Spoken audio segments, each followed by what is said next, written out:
Hello, welcome to CIE AS Level Physics Paper 1 Solution. Today we are going to discuss paper 2020 October-November version 1.1. Question 1. Which quantity is a physical quantity? Physical quantity are quantities that can be measured. It has a magnitude and unit. So something that we can measure, we have the magnitude and we can have a unit for it. So atomic number, we cannot measure it. It is the physical and chemical properties of an element, the number of protons inside the nucleus of the element. Efficiency, so it has no unit. Number density of charge carriers is the number of charge carriers. It may be proton or number of electrons in 1 unit volume. So the volume can be measured in meter, so that the unit can be per meter cube. Or if it is measured in centimeter cube, the unit for number density is how much per centimeter cube. Strain has no unit. Strain is just the extension over original length when we study the Young modulus. So the correct answer is C. Question 2.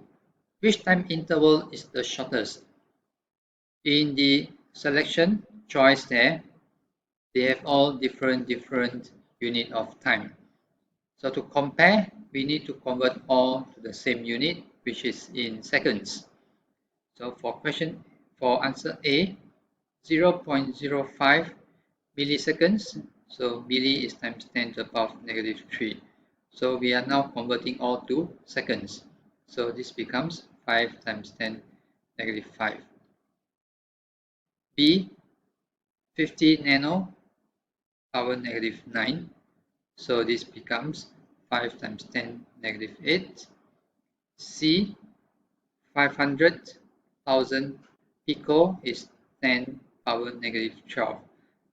So multiply this to give us 10 to the power of 5 times 10 to the power of negative 7.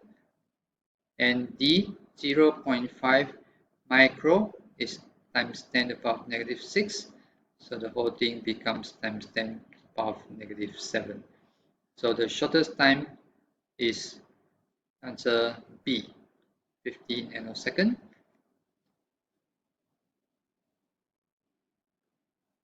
Okay, question 3. P and R are coplanar vectors. So x equals to P minus R. So which diagram best represents vector x? So x is P. So P must be here, following what we see there. So if R is in this direction,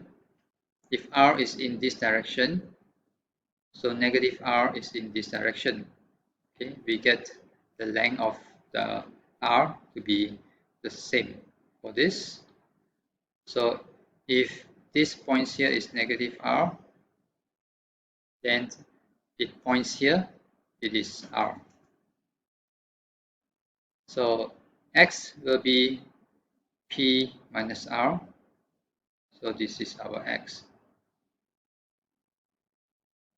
So in the answer here, R is given like this. So it is the same as negative R in the opposite direction. So A is the correct answer. For question 4, we need to look at the time base given to us. So every CRO will have a time base setting.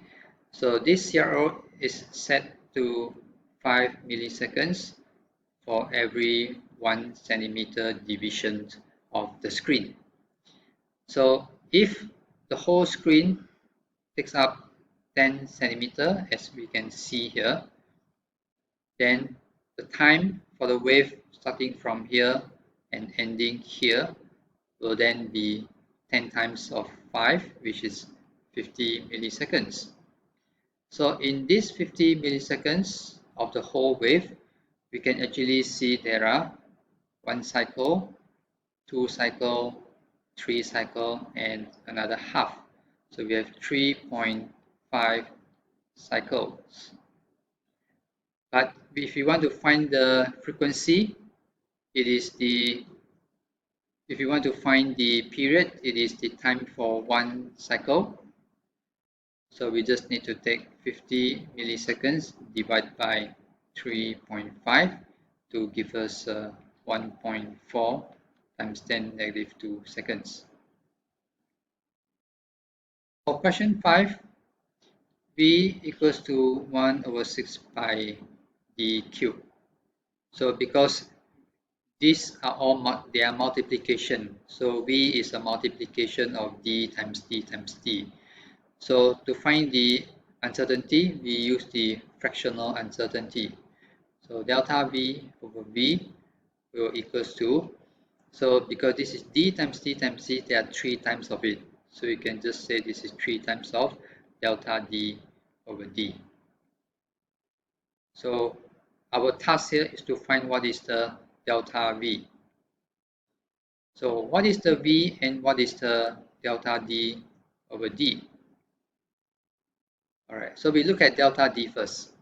The diameter, right? So the diameter, this is the value measured, 4.11, which is d, and the absolute uncertainty is 0.01, that is the delta d. What is the V? So the V we can find from substituting the value of d into the formula here. Then you get 1 over 6 pi 4.11 cube. So this will end up for us to get 4.11 cube divided by 6 times a pi here, 36.35. So we are going to substitute the V into the equation here to find what is delta V. So delta V will be 36.35 times 3 times 0.01 over 4.11. So we get 0.265 and so on. All right, so the absolute uncertainty, we only give up to one significant figure. Why is it like this? Because if the first significant figure is already uncertain, we are already uncertain of it, so it doesn't make sense to say that we can know even the uncertainty for the next significant figure, which is the smaller changes. So all the absolute uncertainty, okay, we usually round up to one significant figure. And if that is the case, our value of V must also be rounded off to follow the decimal placing of the absolute uncertainty, which is 1 decimal place.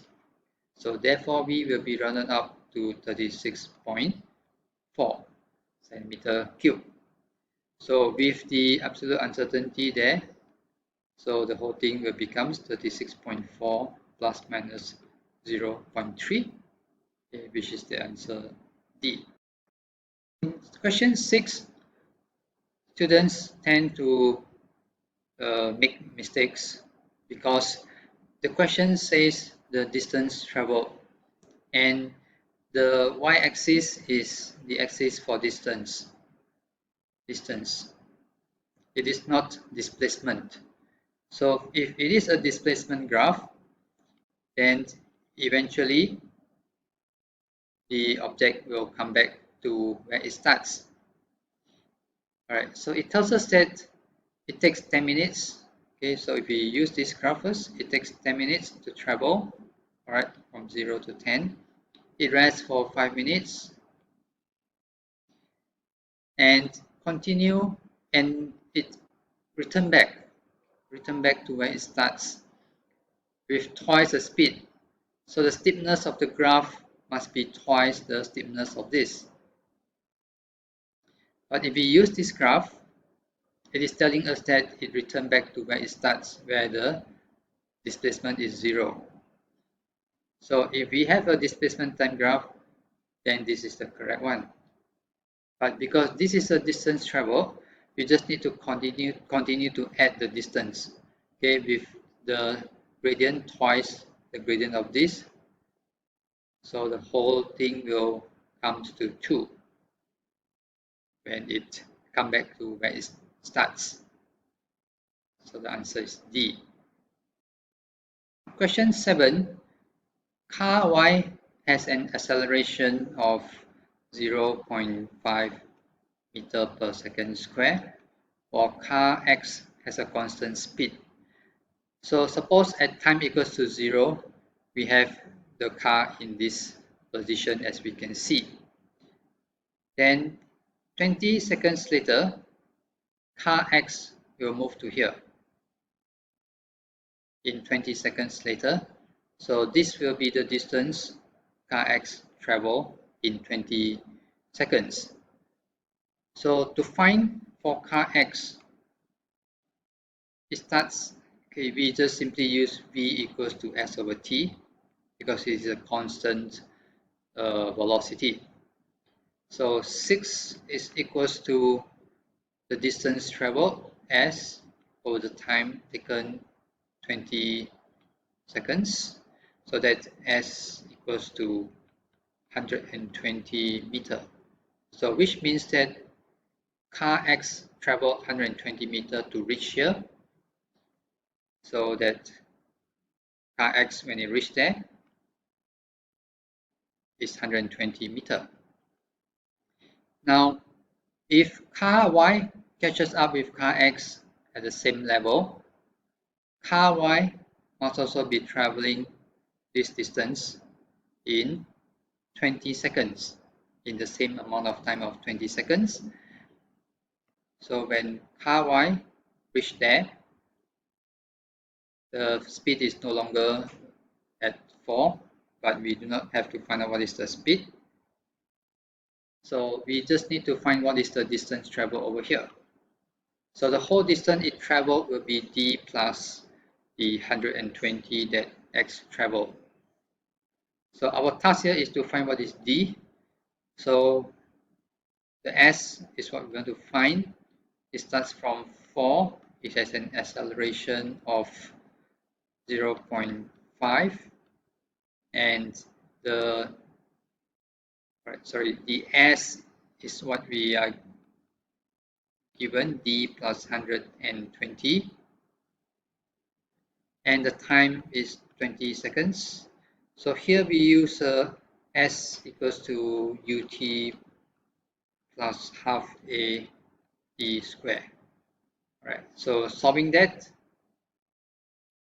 S is D plus 120, U is 4, T is 20, plus half A is 0.5, and then T is 20 square.